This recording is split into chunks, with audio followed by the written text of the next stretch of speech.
Lecture 31। आज के lecture हमारा चैप्टर 3 जो कि एक लेंथी चैप्टर था, इसका लास्ट लेक्चर होगा।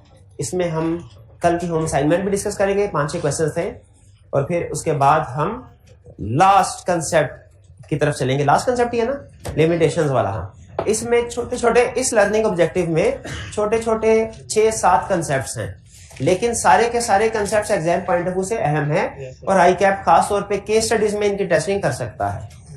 तो आपने तसल्ली के साथ ध्यान से इन कंसेप्ट्स को अंडरस्टैंड करना है। सबसे पहले प्रीवियस लेक्चर में से कोई क्वेश्चन पूछना चाहते हो तो पूछ लीजिए। प्रीवियस लेक्चर में से कोई क्वेश्चन जी।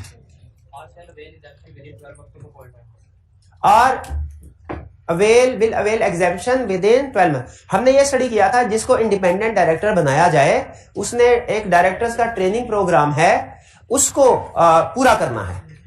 ठीक है, अगर पहले नहीं किया हुआ पूरा करना उसको, और या तो ट्रेनिंग प्रोग्राम पूरा करे या उससे एग्जेम्पशन ले ले। एससीसीपी ने कुछ एग्जेम्पशन भी दी है। जैसे फर्स्ट कीजिए, अगर कोई पर्सन ऐसा है जो कि बाहर किसी कंपनी में भी डायरेक्टर रहा है और वहां पे उसकी ट्रेनिंग हो चुकी है, पाकिस्तान में नहीं है, तो क्या उसे पाकिस्तान की ट्रेनिंग दोबारा करनी चाहिए कि एग्जेम्पशन दे देनी चाहिए? जिस तरह बात होता है ना कि आपको या तो सीए के पेपर सारी पास करने चाहिए या किसी पेपर में एग्जेम्पशन लेनी चाहिए। वो डिपेंड करता है, अगर आपने पेपर ऑलरेडी पहले कहीं पढ़ा हुआ है और आपका रिजल्ट अच्छा, तो आपको एग्जेम्पशन मिल जाती है। सिमिलर कंसेप्ट यहाँ पे भी है, या तो ट्रेनिंग प्रोग्राम करें या एग्जेम्पशन ले ले। अब एग्जेम्पशन का क्राइटेरिया क्या होगा ये कमीशन को ही पता है, उसने हमारे सिलेबस में इसको इंक्लूड नहीं किया। तो समझ लगे एग्जेम्पशन वाले? और कोई क्वेश्चन?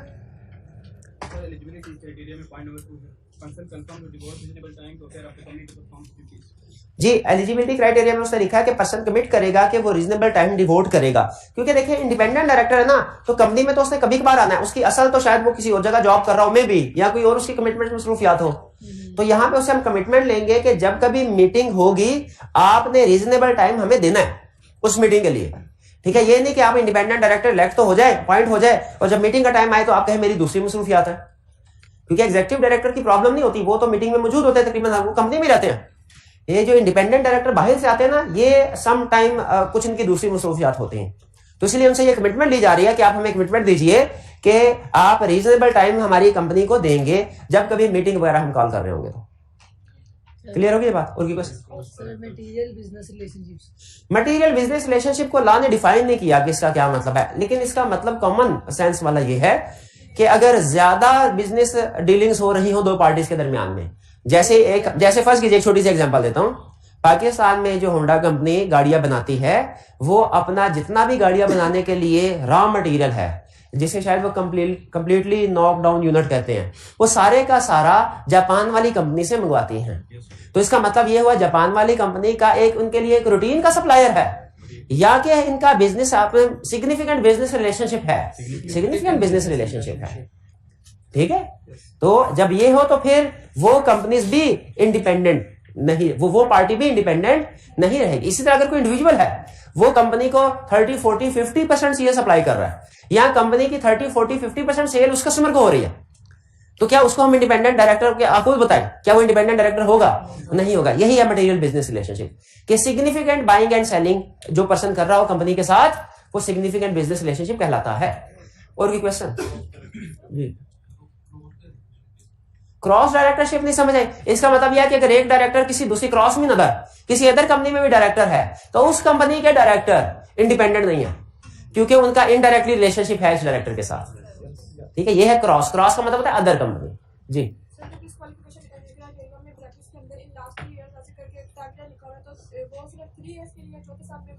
हाँ, जहां पे लॉ ने क्राइटेरिया बताया हुआ है इन लास्ट 3 इयर्स, तो वो सिर्फ 3 साल के लिए है। अगर 3 साल से ज्यादा टाइम पीरियड गुजर चुका है तो वो क्राइटेरिया फिर, यानी उसका मतलब उसके बाद अपॉइंटमेंट हो सकती है। ठीक है, 3 साल तक वो अपॉइंटमेंट नहीं हो सकती उसके बाद, क्योंकि लॉ ने लिमिट ही 3 साल की लगाई है। और कोई क्वेश्चन?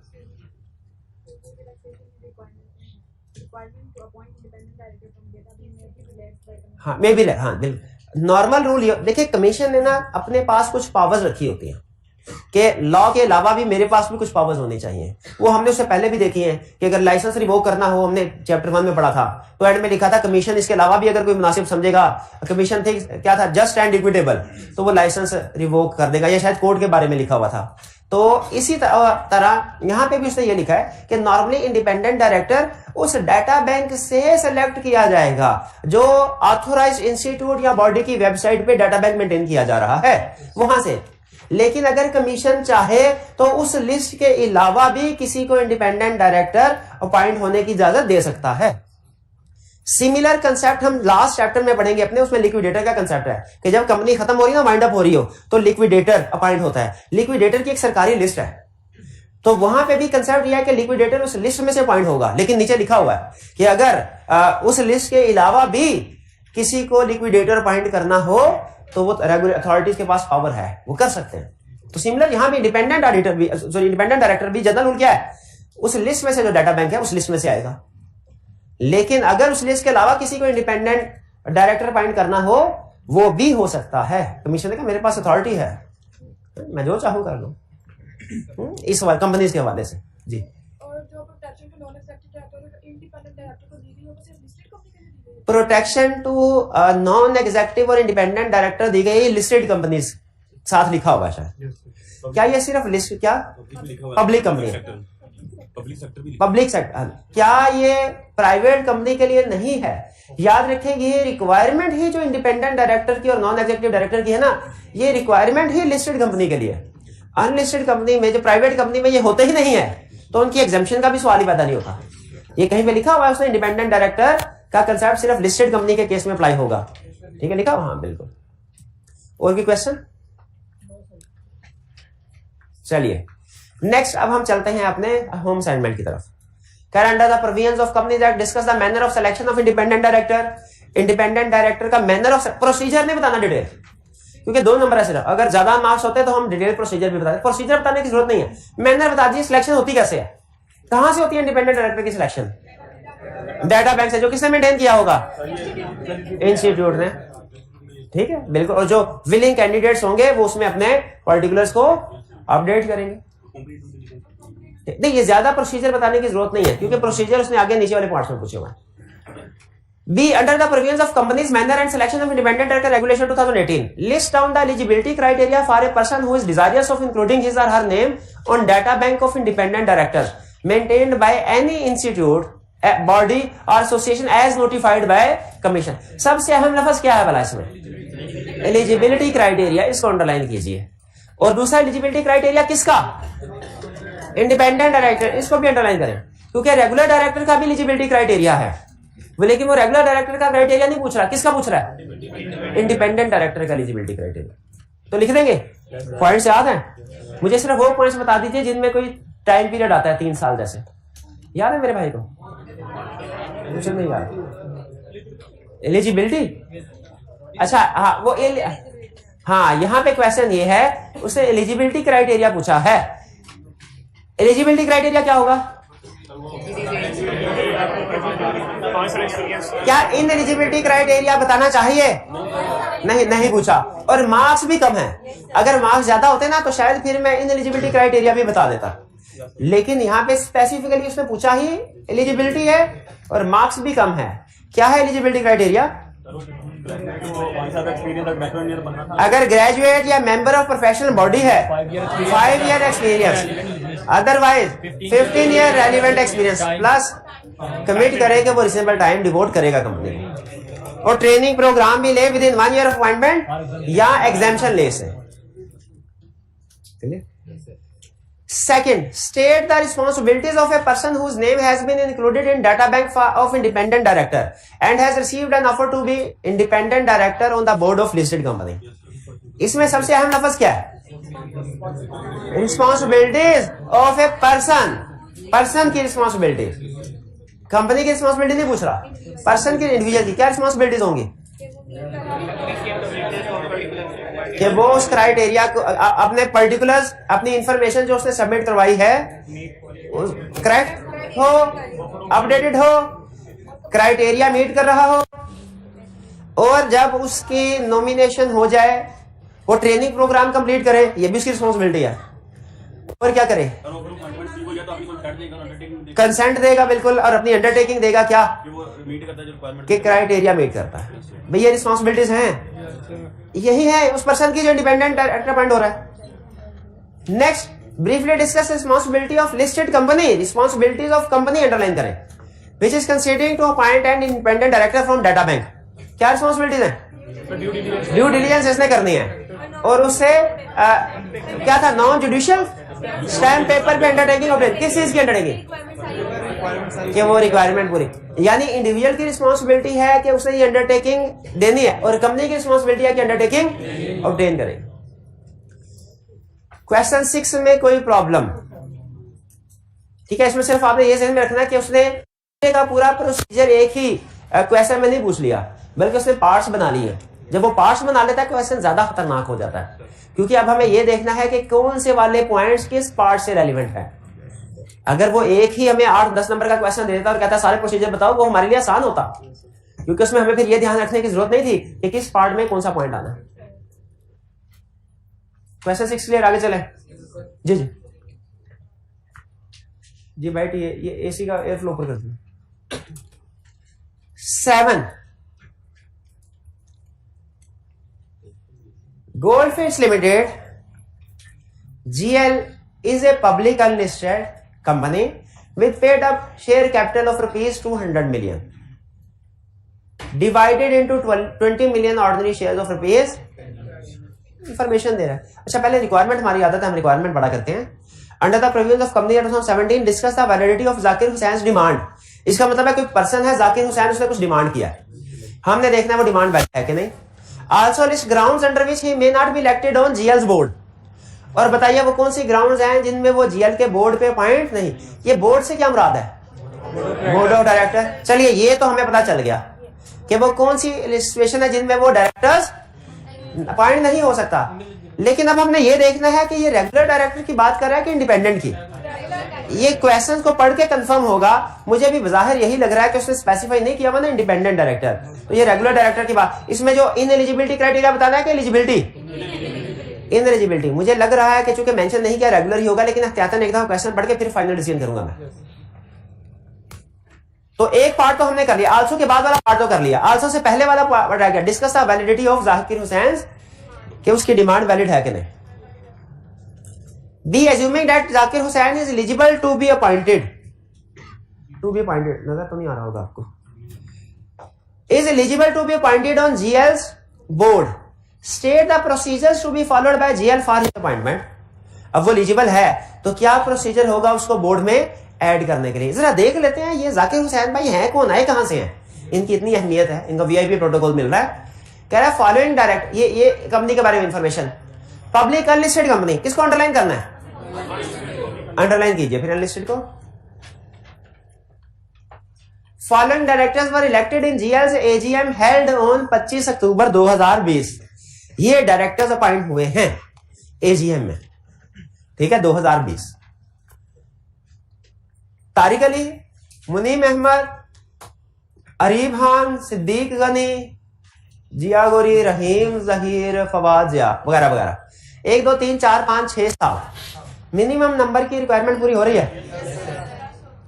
2 भी होते तो रिक्वायरमेंट पूरी हो जाती, 2 पे ना होती, पब्लिक अनलिस्टेड 3 पे होती।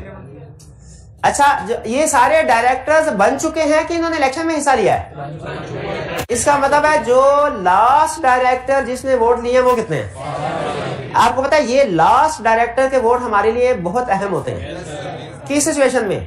रिमूवल वाले केस। तो मुझे लग रहा है अब रिमूवल की तरफ शायद लेके जाए बात, मुझे लग रहा है कि शायद अब मे भी। ये किस केस में इन नंबर ऑफ वोट्स को यूज करते हैं? इलेक्टेड के केस में, के first director casual vacancy, elected के case. Zakir Hussain an existing shareholder of GL purchased additional 1.5 million shares in GL on 3 September 2021 due to which his shareholding percentage increase to 15%। Zakir Hussain एक existing share holder था, उसने चुपके चुपके थोड़े थोड़े shares इकट्ठे करके 15% shares पूरे कर लिए और एक दिन अचानक बोर्ड मीटिंग में आ गया और आके क्या कहने लगा Zakir Hussain now demands to have suitable position on GL's board. कहने लगा मैं भी डायरेक्टर बनूंगा, मेरे पास 15% शेयर्स हैं, मैं भी डायरेक्टर बनूंगा। Under the provisions of company 2017 discuss validity of Zakir Hussain demand. Zakir Hussain की डिमांड वैलिड है कि नहीं भाई?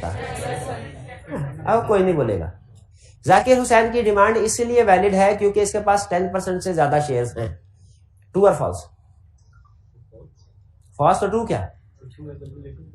कैलकुलेशंस करेंगे तो पता चलेगा, ठीक है, कैलकुलेशंस करेंगे तो पता चलेगा। वो 10% वाली क्या बात थी? वो इलेक्शन को इनवैलिड करार देने के लिए 10%। हाँ जी, यहां पे कह, तो इसमें कैलकुलेशन करेंगे। जरा कैलकुलेट करके मुझे बताइए कितने वोट शेयर होल्डिंग चाहिए थी? 14 पॉइंट। ये कैसे I figure? 100 divided by 7 number of directors. इसका मतलब ये हुआ अगर इस जाकिर के पास इतने वोट्स आ गए तो इसे दुनिया की कोई कंपनी की कोई भी इसे डायरेक्टर बनने से नहीं रोक सकती। तो बताइए जाकिर के पास क्या इतने शेयर आ गए? ये तो उससे ज्यादा आ गए। तो वाकई अब डायरेक्टर पॉइंट हो सकता है। हम कहेंगे जाकिर इज एलिजिबल, लेकिन उस कैलकुलेशन सोल्यूशन का हिस्सा होनी चाहिए। ये जो कैलकुलेशन आपने किया आपके कैलकुलेटर का हिस्सा होनी चाहिए कि सोल्यूशन का? सोल्यूशन में नहीं कैलकुलेशन शो करे, मार्क्स डिडक्ट होंगे। फिर कहेंगे पेपर तो ठीक किया था। हाँ, लेकिन फेल होने की रीजन ये नहीं होती बड़ी रीजन के पेपर गलत किया है, इनकम्प्लीट किया है, ये बड़ी रीजन। तो इनकम्प्लीट ये छोटी छोटी चीजों के कैलकुलेशन नहीं शो करवाई, इन्फॉर्मेशन सिर्फ डिसीजन दे दिया, बेसिक डिसीजन बताए नहीं। एज्यूमिंग दैट जाहिर, भाई यहां पे समझ लग गया जाकिर हुसैन की डिमांड वैलिड है। फिर assuming that Zakir Hussain eligible to be appointed, state procedure to be followed by GL for his appointment. क्या प्रोसीजर होगा? फ्रेश इलेक्शन छाप देंगे। लेकिन एक और भी ऑप्शन तो है, शॉर्टकट भी तो है। ये तो शॉर्टकट क्या है जी? शॉर्टकट बताइए। नहीं बताना क्यों? बता दे शॉर्टकट क्या बताएं। आपको नहीं आता तो उनको भी नहीं आता। कंफर्म है, ऐसे ही होता था हमारे साथ। हम दोस्त होते थे ना, तो मुझे भी आता था, मेरे साथ वाले को भी आता था, इकट्ठे बैठते थे जी। कुछ नहीं, क्या बता? दूसरी ऑप्शन क्या है? दूसरी भाई एक तो आपने फ्रेश इलेक्शन बता दिया ना, ये तो लॉन्ग कट है। एक शॉर्टकट भी तो बताया था। हाँ, एक डायरेक्टर रिजाइन कर दे, कुर्बानी का बकरा बन जाए, कैजुअल वैकेंसी राइज हो जाए, उसमें जाकिर हुसैन को कहें आजा बैठ जाए इसकी लाश पे, डायरेक्टर बनने का शौक था, आ जाओ। तो ये दूसरा तरीका है। क्या ये एक फ्रेश इलेक्शन है, एक कैजुअल वैकेंसी है। मैं क्लियर होगी दोनों बातें लिख देनी चाहिए कि सिर्फ फ्रेश इलेक्शन।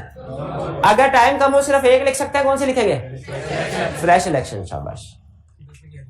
दूसरे की हेडिंग दे दीजिए। अच्छा है, चलिए। दिखने, अच्छा आप खुद देखें, दिखने में कितना मुश्किल टेबल बना के क्वेश्चन निकला क्या? कुछ भी नहीं, फ्रेश इलेक्शन। ये रटे वाला सवाल था, ये तकरीबन ज्यादा था हिस्सा, और बाकी तो ये टेबल इस इंफॉर्मेशन का कहीं इस्तेमाल हुआ, इसका भी नहीं हुआ, इसका हुआ नहीं। सिर्फ ये था कि 7 डायरेक्टर है, ये गिनने थे, खत्म। तो क्वेश्चन को देख के घबराना जाया करें। बाज़ बात आई कैप इंफॉर्मेशन कॉम्प्लेक्स करके प्रेजेंट करता है, हालांकि वो क्वेश्चन इजी होता है, सिर्फ इसलिए कि आपको एक शॉक देना उसने, ये मुश्किल क्वेश्चन आ रहा है। हालांकि मुश्किल नहीं, कभी मुश्किल होता भी है, ये नहीं कि नहीं होता भी है कभी, लेकिन नहीं भी होता। और ज्यादातर मेरा एक्सपीरियंस ये है कि मुश्किल होता नहीं, आई कैप प्रेजेंट ऐसे करता है जैसे मुश्किल। 2. Under the provisions of companies act discuss number of votes required by Adnan to retain his directorship. ये रिमूवल वाला क्वेश्चन है, हो ना हो। डायरेक्टरशिप रिटेन करने के लिए कितने वोट्स चाहिए, ये डिपेंड करता है। फर्स्ट है अनअपोज्ड है, कैजुअल वैकेंसी वाला या इलेक्टेड है।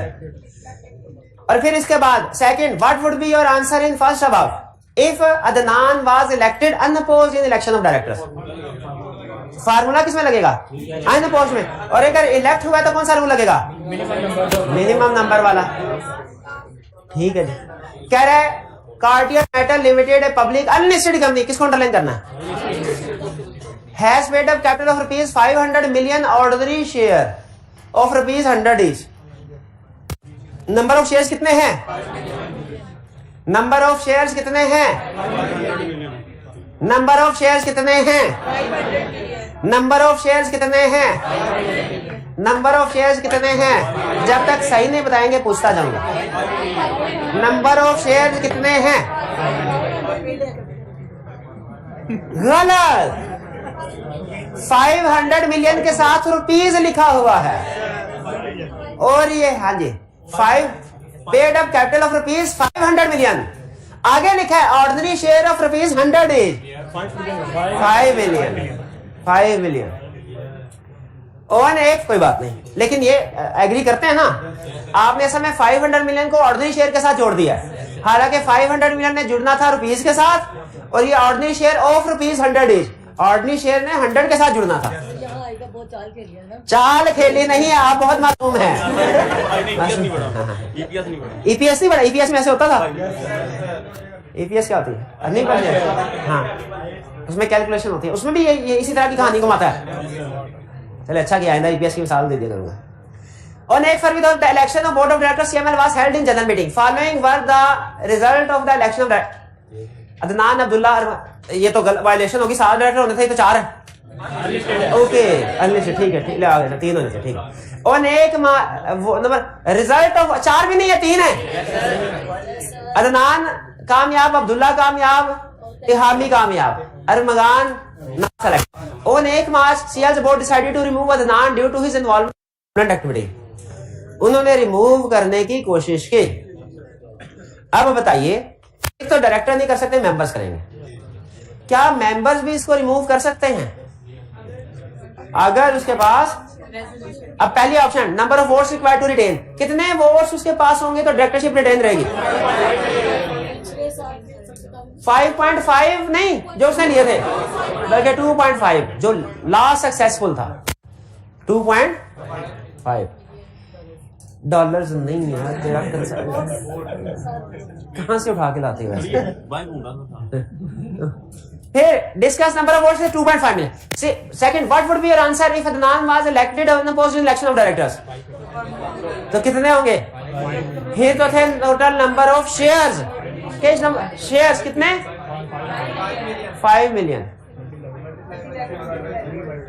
Multiplied by 3 divided by 3, 5 million votes. 5 million votes देखिए, सोल्यूशन में 5 मिलियन या 500 तो नहीं है, 5 मिलियन वोट्स। भाई ये समझ आया आपको? आपने देखा सिंपल सी कैलकुलेशन है, लेकिन बार बार पूछ रहा है, इजी। अब खुद बताएं, ये इस टेबल की वजह से एक दफा देख के आप भी आप गए, इतना मुश्किल सवाल आ गया, अब निकला कुछ भी नहीं उसमें से। सिर्फ एक इंफॉर्मेशन हमारे लिए रेलिवेंट थी। टोटल कितने हैं?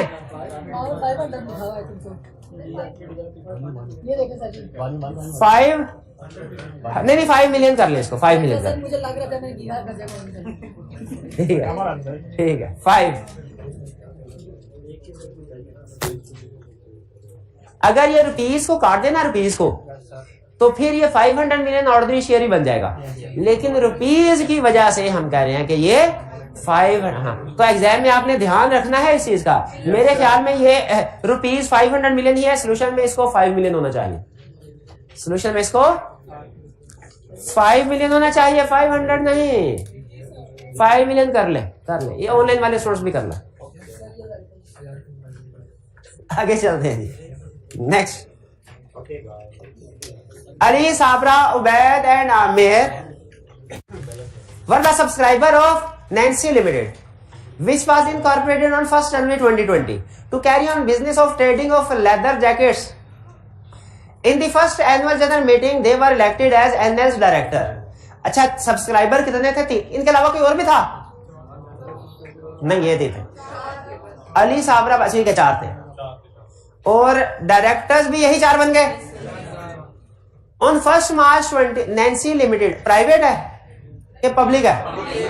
लिस्टेड क्या अनलिस्टेड? तो कैसे पता चलेगा? तो बताएं इंफॉर्मेशन से, लिस्टेड क्या अनलिस्टेड?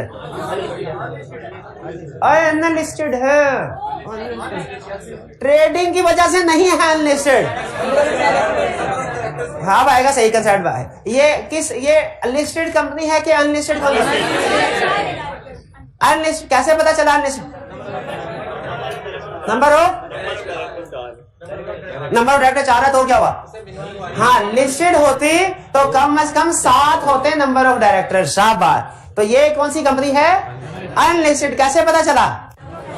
नंबर ऑफ डायरेक्टर से 7 से कम है, ये लिस्टेड हो ही नहीं सकती, तो ये अनलिस्टेड पब्लिक कंपनी है। कह रहे हैं एक बार Ali and Sabra had a road accident and both of them died on spot. तो सड़क पार करते हुए दाएं बाएं देख लेना चाहिए, after their death Aamir and Ubaid were the only members remained in the company under the provisions of Companies Act 2017 discuss the duties of Ubaid and Amir in the above situation. Casual vacancy rise हो गई, लेकिन ये तो required नहीं है fill करना, minimum number से कम हो रहा है कैजुअल वैकेंसी, बिल्कुल ठीक है, शाबाश। लेकिन एक और कंसेप्ट जो अक्सर स्टूडेंट भूल गए, मिनिमम नंबर ऑफ मेंबर्स की रिक्वायरमेंट भी पूरी करनी है, ठीक है, मिनिमम नंबर की रिक्वायरमेंट भी पूरी करनी है, क्लियर। वन, अच्छा फिर कह रहा है state the consequences on and its members if Ubaid and Amir fail to fulfil their duties at discussion. अगर डायरेक्टर अपॉइंट नहीं करते, कंपनी के डेट्स के लिए ये डायरेक्टर फिल ना करने के लिए है कि मेंबर्स के लिए है, तो मेंबर वाला भी लिख दे। और एक और भी लास्ट चैप्टर में हम स्टडी करेंगे कि अगर नंबर ऑफ मिनिमम नंबर में कम हो जाए तो कमीशन वाइंड अप कर देता है कंपनी को, वो भी लिख दे। अच्छा, ये डायरेक्टर्स में क्या पेनल्टी होगी, कॉन्सिक्वेंसेज हो अगर डायरेक्टर्स को फिल नहीं किया? डायरेक्टर्स का कोई टाइम पीरियड नहीं है, as soon as possible required है, तो नहीं डायरेक्टर की क्या है, डायरेक्टर क्या कर, तो कंपनीज एक्ट की वायलेशन की वजह से पेनल्टी पे करना पड़ेगी। ये जनरल रूल होता है हमारा कि कंपनी लॉ की कोई भी वायलेशन हो आपको पेनल्टी पे करना पड़ती है, क्लियर। चले, कोई प्रॉब्लम इसमें? जी मेरे भाई।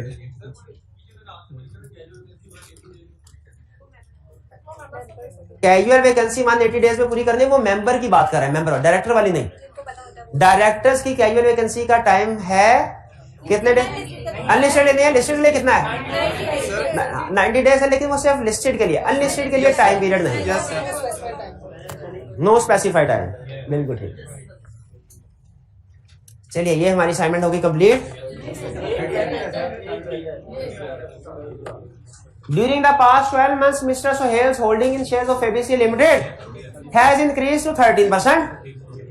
Recently, he has written a letter to companies seeking appointment on its board of directors. Company secretary had advised that since the election of director was held in preceding AGM, he cannot be admitted on the board till the next election become due. यानी company secretary ने कहा भाईजान भूल जाए, कोई director नहीं आपको appoint करना, अब अगले मीटिंग में आइएगा।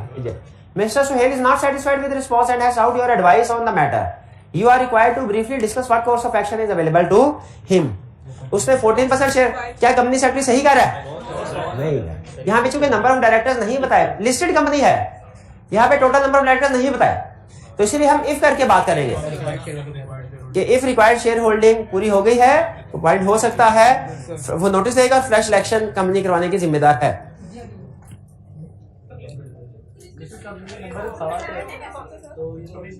सेवन मिनिमम है ना, उससे ज्यादा भी तो 8 भी हो सकते हैं, 10 भी हो सकते हैं, 15 भी हो सकते हैं, ठीक है जी, वो कम से कम है, उसको नहीं ले सकते। चलिए, ये हमारी असाइनमेंट होगी डिस्कस। अब चलते हैं आज के लेक्चर की तरफ, फ्रेश कंसेप्ट की तरफ। कंसेप्ट जैसा मैंने आपको बताया, छोटे छोटे कंसेप्ट्स हैं, छोटे छोटे कंसेप्ट्स हैं। पहला कंसेप्ट क्या है? Loan or guarantee to directors. क्या डायरेक्टर को लोन या गारंटी दी जा सकती है? दी जा सकती है। शर्त क्या है? मेंबर्स रेजोल्यूशन पास करेंगे, और अगर लिस्टेड कंपनी है तो कमीशन की अप्रूवल भी जरूरी है। फिर से बताइए, क्या किसी कंपनी के डायरेक्टर को लोन दिया, या क्या बार बार पूछा हुआ है कंसेप्ट, क्या कंपनी के डायरेक्टर्स को लोन दिया जा सकता है? यस, 2 कंडीशंस हैं। पहली कंडीशन क्या? मेंबर्स की रेजोल्यूशन पास हो, और दूसरी कंडीशन अगर लिस्टेड कंपनी है कमीशन अप्रूवल दे, क्लियर। फिर आपको 2 पॉइंट्स कह रहा है, मजीद ज़हन में रखने आपने। पहला, अगर बैंक है ना, बैंक से लोन लेना हो तो उस सूरत में ये रिक्वायरमेंट अप्लाई नहीं होगी उसका, यानी अगर किसी कंपनी के डायरेक्टर ने, एमसीबी के डायरेक्टर ने एमसीबी से लोन लेना है तो उस सूरत में रिक्वायरमेंट अप्लाई, क्योंकि उसका ऑर्डिनरी कॉस्ट ऑफ बिजनेस है, वो कहेगा भाई सारी दुनिया को देते हो, मेरे लिए रिक्वायरमेंट्स आ गए। दूसरा, अगर लोन कंपनी के डायरेक्टर ने होल्डिंग कंपनी के डायरेक्टर को देना है, किसको? होल्डिंग कंपनी के डायरेक्टर को लोन देना है, तो उस सूरत में भी ये प्रोविजन अप्लाई होगी। इस सूरत में होल्डिंग के डायरेक्टर को देना है, जब होल्डिंग कंपनी के डायरेक्टर को लोन दे तो ये रिस्ट्रिक्शन अप्लाई होगी, ठीक है। यानी फर्ज कीजिए बैंक ऑफ पंजाब की होल्डिंग कंपनी है नेशनल बैंक ऑफ पाकिस्तान। अब बैंक ऑफ पंजाब ने लोन देना है नेशनल बैंक ऑफ पाकिस्तान के अपने डायरेक्टर को नहीं, नेशनल बैंक ऑफ पाकिस्तान के डायरेक्टर को, तो क्या ये रिस्ट्रिक्शन अप्लाई होगी? नहीं होगी, ऑर्डिनरी कौन सा बिजनेस है। लेकिन अगर ये कोई दूसरी कंपनी होती, ठीक है, यूफोन ने पीटीसीएल के डायरेक्टर को लोन देना है, होल्डिंग कंपनी पीटीसीएल यूफोन की फर्ज कीजिए, तो अब ये रिक्वायरमेंट अप्लाई होगी? यस अप्लाई होगी। क्लियर हो गया? अपने डायरेक्टर को लोन देना है कंडीशन, होल्डिंग के डायरेक्टर को लोन देना है कंडीशन। क्या सब्सिडी नहीं मना क्या देते? लॉ ने जहां पे जो रिक्वायरमेंट एड रिस्ट्रिक्शन ऐड नहीं की तो मतलब नहीं है, नहीं है। शुक्र करें सब्सिडी नहीं है, इसका मतलब सब्सिडी के डायरेक्टर को लोन दिया जा सकता है। लोन वाली बात समझ आ गई? ये ICAP ने कई दफा पूछी हुई है। फिर दूसरा कंसेप्ट होता, भाई ये कंसेप्ट खत्म, इतने छोटे छोटे कंसेप्ट हैं, 2-2, 3-3, 4-4 मिनट के। पॉलिटिकल कंट्रीब्यूशन या गिफ्ट टू मेंबर, कोई भी कंपनी अपने मेंबर्स को गिफ्ट नहीं देगी कि मेंबर्स को AGM में बुलाया, हर एक को एक एक पैकेट दे दिया, उन्होंने खोला उसमें से 1-1 लाख रुपया निकला। कंपनी ने कहा किसी को बताइएगा नहीं, ये आपका डिविडेंड है जो आपको गिफ्ट कह के हम दे रहे हैं, और गिफ्ट कह के डिविडेंड देते तो 50% तक टैक्स लगना था, तो इसे देखें, तो बताइए क्या ये प्रैक्टिस लॉ अलाउ करेगा? इसलिए उसने क्या कहा, किसी भी मेंबर को गिफ्ट देना अलाउ नहीं है, और किसी भी पॉलिटिकल पार्टी को कंट्रीब्यूट करना, भाई कोई किसी सियासी पार्टी का, और कंपनी ने कहा इसके सारे खर्चे हम देते हैं, पॉलिटिकल पार्टी को सपोर्ट करना कंपनी के लिए मना है, फंडिंग नहीं कर सकते, लॉ मना करता है। क्लियर? पॉलिटिकल कंट्रीब्यूशन नहीं करनी, मेंबर्स को गिफ्ट नहीं, बस ये कंसर्ट भी खत्म। ये भी खत्म जी। डायरेक्टर को लोन दिया जाए, क्या उसमें इंटरेस्ट रेट का कोई मसला होगा? देखिए इस कंसेप्ट में नहीं है कोई, उससे सिर्फ लोन, देखिए सिंपल, जितनी प्रोविजन जैसी है हम उतनी ही रखेंगे। इस कंसेप्ट में उसने कोई इंटरेस्ट रेट की बात की है कि इंटरेस्ट नहीं हो, लेकिन मैं भी आगे चल के हम कहीं इन्वेस्टमेंट इन एसोसिएटेड कंपनी का कंसेप्ट पढ़े, मैं भी किसी चैप्टर में, उसमें शायद इंटरेस्ट रेट की बात आए तो आए। लोन टू डायरेक्टर में इंटरेस्ट रेट का कोई प्रॉब्लम नहीं है, आगे चल के शायद आ जाए। मैं पॉलिटिकल कंट्रीब्यूशन भी क्लियर? अब क्या करते, अब आपकी फेवरेट, भाई डायरेक्टर्स को पैसे मिलेंगे, पैसे मिलने चाहिए डायरेक्टर्स को काम करने के। डायरेक्टर्स दो तरह के काम करते हैं, एक रूटीन वाले और एक एक्स्ट्रा काम। रूटीन वाला काम कौन सा होता है? मीटिंग अटेंड करते हैं, बोर्ड मीटिंग अटेंड करेंगे। और एक्स्ट्रा काम कौन सा होता है? उन्हें अगर कोई एक्स्ट्रा काम दे दिया जाए, जैसे फर्ज कीजिए कोई चीफ एग्जीक्यूटिव भी है, डायरेक्टर है, चीफ एग्जीक्यूटिव भी है, डायरेक्टर है, चेयरमैन भी है, डायरेक्टर्स है, लीगल एडवाइजर भी है, डायरेक्टर। तो एक्स्ट्रा अगर कोई बाज़ का ऐसा भी होता है कंपनी के अंदर कोई फ्रॉड सामने आए तो इन्वेस्टिगेशन के लिए एक डायरेक्टर की जिम्मेदारी लगा दी जाती है, आप इन्वेस्टिगेशन करें। इस सूरत में जो डायरेक्टर इन्वेस्टिगेशन कर रहा है उसको एक्स्ट्रा पैसे मिलने चाहिए कि नहीं? तो ध्यान में रखिए डायरेक्टर को रिम्यूनरेशन होगी, ये दो तरह की होती है।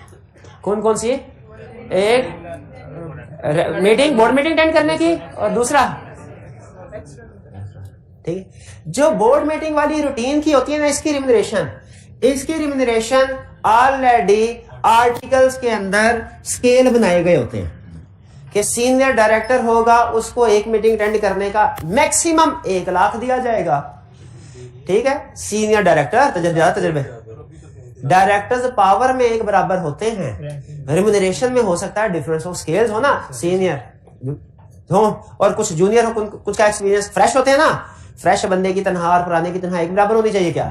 नहीं होनी चाहिए ना, तजुर्बा भी कोई चीज होता है। तो इसीलिए स्केल बनाए होते हैं कि मैक्सिमम डायरेक्टर की सैलरी, लेकिन मर्जी है, चाहे आपने स्केल बनाने, वरना आप सिंगल भी स्केल रख सकते हैं कि डायरेक्टर्स की मैक्सिमम रिम्यूनरेशन पर मीटिंग होगी 1 लाख रुपया। अब चाहे किसी की 80 कर ले, चाहे किसी की 70, चाहे जो जितने में राजी हो जाए। तो यहां पे क्या बता रहा है कि रिम्यूनरेशन जो स्केल कंपनी से मुराद मेंबर्स ने आर्टिकल में जो प्रूव किया हुआ है उससे एक्सीड नहीं होना चाहिए। और अगर फर्ज कीजिए कि स्केल अप्रूव नहीं किया, स्केल अप्रूव किया हुआ है, अब यह स्केल कौन अप्रूव करेगा? कंपनी और डायरेक्टर्स। यह कंपनी से मुराद मेंबर्स है। यानी होता क्या है प्रैक्टिकली, आर्टिकल्स के अंदर एक क्लॉज होती है डायरेक्टर्स, उसमें लिखा होता है कि डायरेक्टर्स की रिम्यूनरेशन क्या होगी, मैक्सिमम अमाउंट लिख दी जाती है कि डायरेक्टर की रिम्यूनरेशन मैक्सिमम 1 लाख पर मीटिंग होगी। अब जिस डायरेक्टर की रिम्यूनरेशन डिसाइड करनी है ना, देखा जाता है 1 लाख मैक्सिमम है, इसे नीचे नीचे तो डिसाइड कर सकते हैं, ऊपर नहीं जा सकते। अच्छा, अब ये चूंकि रूटीन नेचर का मामला होता है ना, मीटिंग अटेंड करना, इसका मैक्सिमम रेट आर्टिकल्स में लिखा होता है, लेकिन जो एक्स्ट्रा सर्विसेज होती है ना, इसका स्केल आर्टिकल्स में नहीं लिखा होता। क्यों नहीं लिखा होता भला? क्योंकि ये कुछ भी ये सर्विसेज पर डिपेंड करेगा कि क्या रेट देना।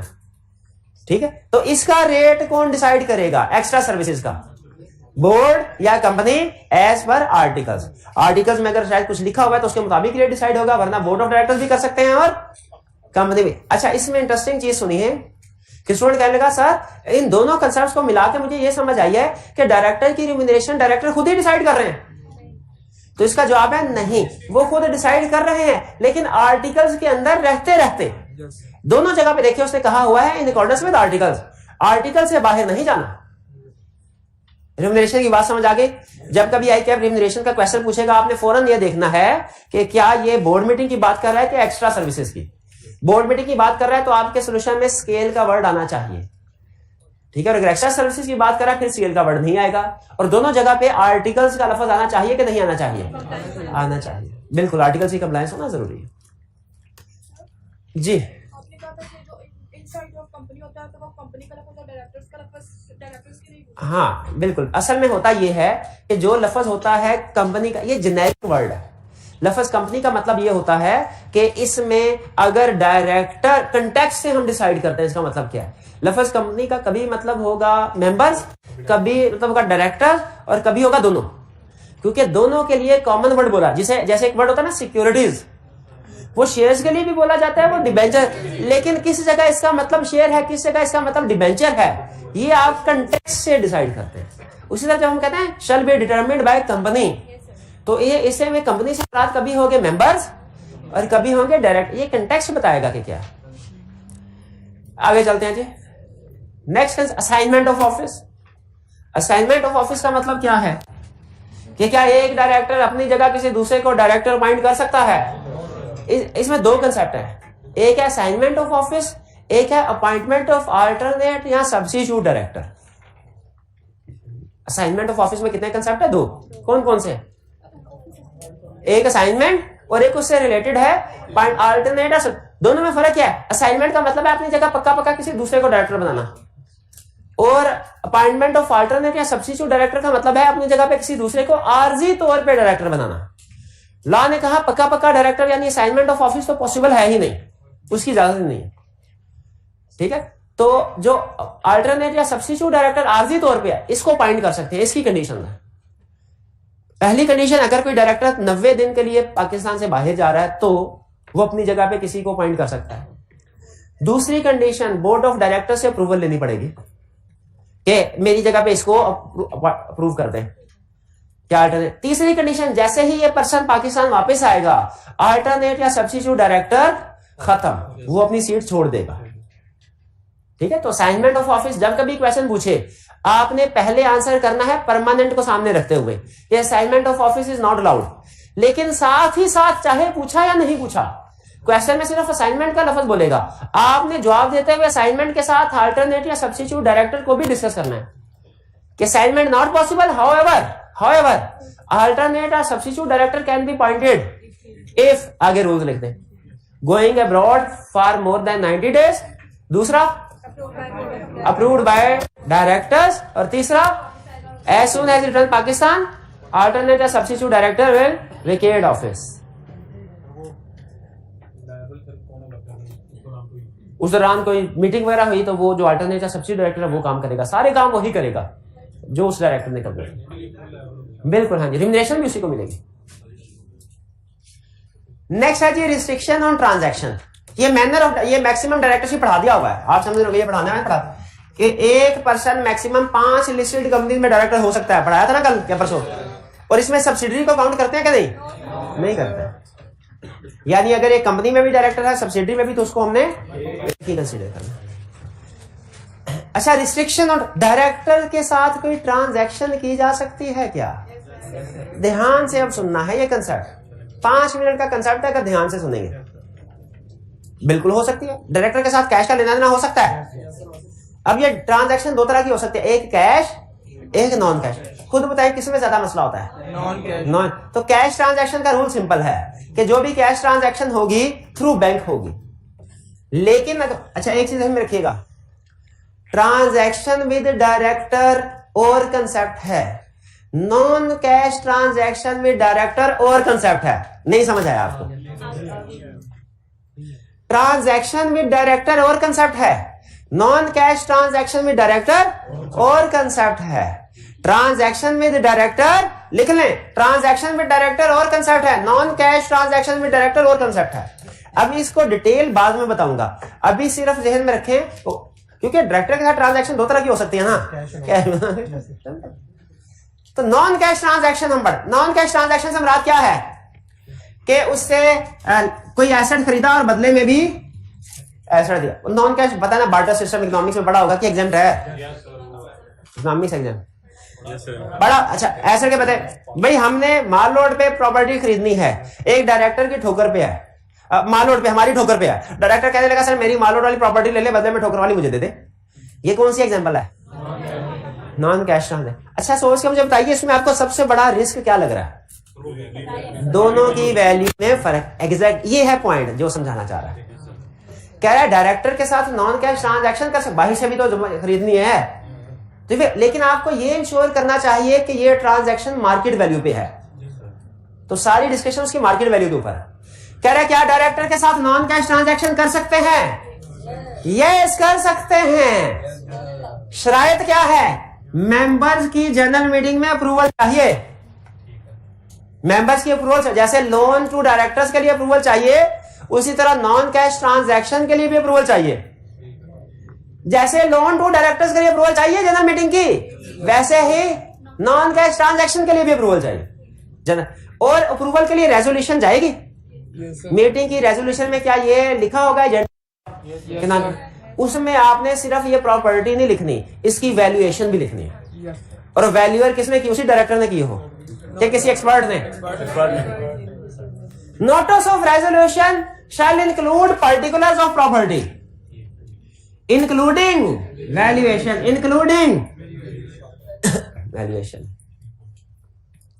और अगर होल्डिंग कंपनी के डायरेक्टर के साथ नॉन कैश ट्रांजैक्शन कर रहे हैं ना, होल्डिंग कंपनी के डायरेक्टर के साथ,